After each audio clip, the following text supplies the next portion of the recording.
Welcome to प्रशासनिक Gurukul. Social security schemes में आज हम पब्लिक डिस्ट्रीब्यूशन सिस्टम की बात करेंगे। ये क्या है, कौन इसे इम्प्लीमेंट करता है, कैसे ये काम करता है। एवोल्यूशन देखें पीडीएस का इंडिया में तो कब हुआ था। देखिए इसका बैकग्राउंड है कि पीडीएस जब इंट्रोड्यूस हुआ था तो वर्ल्ड वॉर 2 के दौरान हुआ था। क्योंकि वॉर टाइम रेशनिंग मेजर के लिए लाया गया था। फूड स्कैर्सिटी सबसे इम्पॉर्टेंट चीज थी। जब खाना नहीं था जहां जहां भी, उन सभी को पूरा करने के लिए ये वॉर टाइम रेशनिंग मेजर लाया गया था। अब 1960s में क्या हुआ, डिस्ट्रीब्यूशन स्टार्ट हुआ थ्रू पीडीएस एंड ये डिपेंडेंट था किस चीज पर। देखिए आज हम सेल्फ सफिशिएंट है फूड में, हमें इंपोर्ट करने की जरूरत नहीं पड़ती। इनफैक्ट हम लोग जो है एक्सपोर्ट करते हैं food products, dairy products, right. लेकिन 1960s में हम जब आज़ाद हुए थे उसके कुछ सालों तक हमारे पास सेल्फ सफिशिएंसी नहीं थी। We used to import food grains, right. इतना ज़्यादा लूटा गया था तो फूड ग्रेन इंपोर्ट करके हम उन्हें डिस्ट्रीब्यूट करते थे। गवर्नमेंट जो है डिस्ट्रीब्यूट करती थी। अब पीडीएस सिस्टम जो है इसको एस्टैब्लिश किया गया under ministry of consumer affairs, food and public distribution. ये बहुत इंपॉर्टेंट है, ठीक है। एक दो स्टेटमेंट पूछ सकते हैं इससे रिलेटेड तो ये स्टेटमेंट डाल देंगे, है ना। पीडीएस इवॉल्व कैसे हुआ? It evolved as a system of management of scarcity through distribution of food grains at affordable prices. तो अफोर्डेबल प्राइसेस होने चाहिए क्योंकि गरीबी भी थी, भूखमरी भी थी। तो अगर अफोर्डेबल नहीं होगा तो लोग फायदा नहीं है फिर कोई कुछ भी डिस्ट्रीब्यूट करने का ना। System of managing the resource, scarcity जो थी उसको मैनेज करने के लिए लाया गया था। अब इसके बाद क्या हुआ कि जरूरत पड़ी कि कुछ ऐसी बॉडीज हों जिनको बनाया जाए जो इन सभी चीज़ों का ध्यान रख सके, मैनेजमेंट का, प्रोक्योरमेंट का, कहाँ से फूड लिया जा रहा है, फूड ग्रेन्स कहाँ पे दिया जा रहा है, स्टोर कहाँ पे किया जा रहा है, ये सब डोमेस्टिक लेवल पे, ठीक है। तो एग्रीकल्चर प्राइसेस कमीशन और FCI, food corporation of India, इन दो बॉडीज का गठन किया गया जो कि इन सभी चीज़ों का देखेंगी, डोमेस्टिक पर्पस जो है वो सर्व करेंगी, ठीक है। 1970s में क्या हुआ, पीडीएस जो है इसको as an universal scheme launch किया गया for the distribution of subsidized food. Subsidy के साथ इसे लॉन्च कर दिया गया 1970s में। यूनिवर्सल मतलब हर जगह ये होगा टिल 1992। अब 1992 में क्या हुआ, तो ये एक जनरल एंटाइटलमेंट स्कीम बना for all consumers without any specific target. General entitlement मतलब सबके लिए एक जैसा, ठीक है। तो 1992 तक ऐसे हाल थे। लेकिन उसके बाद 1992 के साथ क्या हुआ, रिवैम्प्ड पब्लिक डिस्ट्रीब्यूशन सिस्टम लाया गया जो क्या करने वाला था, स्ट्रेंथन करने वाला था, स्ट्रीमलाइन करने वाला था पीडीएस स्कीम को। जो रीच है उसको भी इम्प्रूव करने के लिए, जहाँ पे भी एक्सेसिबिलिटी नहीं है लोगों के पास तो उसको भी एक्सेसिबल बनाने के लिए ये किया गया, बॉडीज लाई गई। 1997 में क्या हुआ, तो गवर्नमेंट ऑफ इंडिया ने टारगेटेड पब्लिक डिस्ट्रीब्यूशन सिस्टम, देखिए वर्ड जो है वो काफी इंपॉर्टेंट होते हैं, टारगेटेड। अब टारगेट किया जाने लगा, पहले जनरलाइज था, ठीक है, जनरल एंटाइटलमेंट था, अब टारगेट किया जाने लगा और फोकस कहाँ आ गया, पुअर पे। अंडर टीपीडीएस बेनिफिशियरीज को दो कैटेगरी में डिवाइड किया गया। अब ये कैटेगरीज क्या थे, households below the poverty line और BPL and above the poverty line और एपीएल, ठीक है।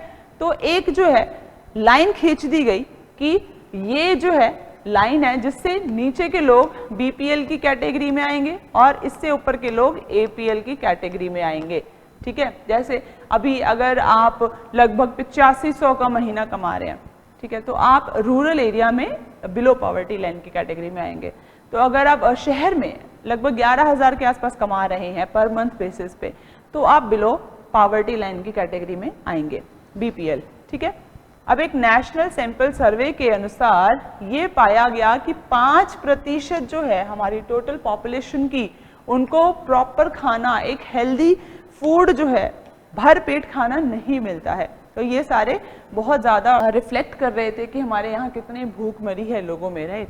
तो यहाँ पे इसको टीपीडीएस को, टारगेटेड पब्लिक डिस्ट्रीब्यूशन सिस्टम को ज़्यादा से ज़्यादा फोकस्ड और टारगेटेड बनाने के लिए क्या किया गया, एक और योजना लाई गई, अंत्योदय अन्न योजना, AAY। और ये कब आया था, 2000 में, ठीक है, ये याद रखना है। अंत्योदय अन्न योजना, अन्न मतलब फूड, ओके, अब 2013 में क्या किया गया, तो पार्लियामेंट ने इनेक्ट किया नेशनल फूड सिक्योरिटी एक्ट 2013। तो ये सारे डेवलपमेंट्स थे। अब इस एक्ट के थ्रू क्या हुआ, तो एग्जिस्टिंग टीपीडीएस जो हैं इनको क्या किया गया, इनको बोला गया कि डिलीवर करें फूड ग्रेन को as legal entitlements to poor household. Legal entitlement है, ये उनका हक है जिसके लिए ये लड़ भी सकते हैं। ठीक है, यहाँ पे एक शिफ्ट देखा गया जहाँ पे राइट टू फूड को एक जस्टिसेबल राइट बना दिया गया, मतलब आप इसके लिए आवाज उठा सकते हैं अगर आपको ये हक नहीं मिलता है तो। टीडीएस जो है उसको ऑपरेट किया जाता है under the joint responsibility of central and state government. ठीक है, सेंट्रल और स्टेट गवर्नमेंट दोनों रिस्पॉन्सिबल है, और किस तरीके से, तो ये सिस्टम हम अच्छे से समझेंगे। सेंट्रल गवर्नमेंट जो है, फूड कॉर्पोरेशन ऑफ इंडिया बनाई गई थी बॉडी, तो इसके थ्रू क्या करती है, procurement, storage, transportation, bulk allocation of food grain, और ये सब कुछ करके सेंट्रल गवर्नमेंट प्रोक्योर करती है, स्टोर करती है, और फिर ये स्टेट गवर्नमेंट को थमाती है। उसके आगे स्टेट गवर्नमेंट जो है क्या करती है, आगे जाके रेशन शॉप्स जो होती हैं उनको देती है।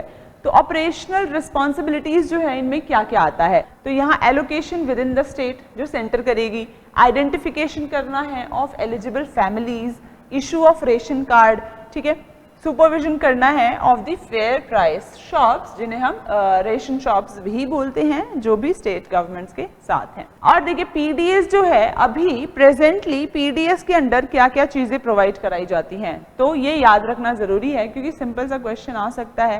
तो यहाँ पे जो भी फूड प्रोडक्ट्स हैं वो है wheat, rice, sugar and kerosene, ये 4 चीजें दी जाती हैं। तो कहीं कहीं पे आपको व्हीट, राइस, शुगर मिलेगा, कहीं कैरोसिन देखने को मिल जाएगा। साथ में स्टेट गवर्नमेंट और यूनियन टेरिटरीज क्या करती हैं, वो और भी कुछ 1-2 प्रोडक्ट्स जो हैं सब्सिडाइज्ड रेट्स पे प्रोवाइड कराते हैं, जैसे पल्सेस हो गए, एडिबल ऑयल हो गए। तो ये स्टेट गवर्नमेंट और यूनियन टेरिटरीज जो हैं उनके ऊपर है कि वो कराएं या ना कराएं, लेकिन ये जो 4 प्रोडक्ट्स हैं ये सेंटर के थ्रू आता है और ये कराना ही है। पीडीएस सिस्टम क्या था हमने समझा, अब फंक्शन कैसे करता है, इसमें सेंट्रल और स्टेट गवर्नमेंट का जो रोल है वो क्या है वो समझेंगे। तो दोनों की रिस्पॉन्सिबिलिटी होती है, सेंटर प्रोक्योर करता है, स्टोर करता है, राइट, और ये फार्मर से प्रोडक्ट लेता है एट मिनिमम सपोर्ट प्राइस। जो फूड ग्रेन्स है वो फार्मर से सेंटर लेता है एट एमएसपी रेट, ठीक है, ताकि उनका जो है शोषण ना हो, राइट। अब वापस ये सेल कर देता है स्टेट गवर्नमेंट को एट सेंट्रल इशू प्राइस, जो सेंटर का प्राइस होता है। अब यहाँ पे ये रिस्पॉन्सिबल होता है central government for transporting the grains to godowns in each state, ठीक है। साथ में स्टेट जो है रिस्पॉन्सिबिलिटी बेयर करता है ऑफ ट्रांसपोर्टिंग फूड ग्रेन्स। देखिए यहाँ पे फूड ग्रेन्स आ गए गोडाउन्स में, अब गोडाउन से हर एक फेयर प्राइस शॉप पे जाएगा तो उसका जो प्राइस है वो स्टेट गवर्नमेंट देगी, ठीक है। अब यहाँ पे बेनिफिशियरी जो है इसके बाद क्या करता है, रेशन शॉप से जाके अपना फूड ले लेता है, फूड ग्रेन ले लेता है। अब एलिजिबिलिटी देख लेते हैं, तो यहाँ पे इसको एक इंडियन सिटीजन होना चाहिए, साथ ही साथ बीपीएल की कैटेगरी में होना चाहिए, ठीक है, और कोई भी ऐसी फैमिली जिसका कोई भी मेंबर 15 से 59 ईयर्स के बीच में नहीं है तो वो भी एलिजिबल हैं। अब यहाँ क्या क्या मिलता है, तो 35 किलोग्राम ऑफ राइस मिलेगा या फिर व्हीट मिलेगा हर एक महीने में। अब देखिए अबव पावर्टी लाइन कैटेगरी के जो लोग होते हैं उनको 15 किलो ऑफ फूड ग्रेन मिलेगा ऑन अ मंथली बेसिस, लेकिन जो हमारे बीपीएल कैटेगरी के लोग होते हैं उनको 35 किलोग्राम ऑफ राइस मिलेगा, ठीक है, और व्हीट। एक इंपॉर्टेंट डेवलपमेंट हुई है, 1 नेशन 1 रेशन कार्ड। जो भी वर्कर्स होते हैं, माइग्रेंट वर्कर्स, तो वो जब ट्रैवल करते हैं from one place to other, from there home town to other states जहाँ पे वो काम करते हैं, तो ये जो रेशन कार्ड वाला दिक्कत है ना, ये होता है, ये फूड ले नहीं पाते। लेकिन 1 नेशन 1 रेशन कार्ड की वजह से अब ये जो है कहीं पे भी अपना हक जो है वो ले सकेंगे। ये काफी इंपॉर्टेंट हो गया है ताकि ये जो फूड स्कैर्सिटी है इसको खत्म किया जा सके, प्रेशर जो है वर्कर्स पे ना आए, वो अपने काम पे ध्यान दे और उनकी न्यूट्रिशनल नीड्स जो है वो भी पूरी की जा सके। तो ये था पीडीएस सिस्टम, और जैसे भी क्वेश्चन बन सकते हैं वो हमने देखा, इंपॉर्टेंट पॉइंट्स देखे। तो अब आपसे मिलेंगे अगले वीडियो में। Till then work hard, work smart and take care.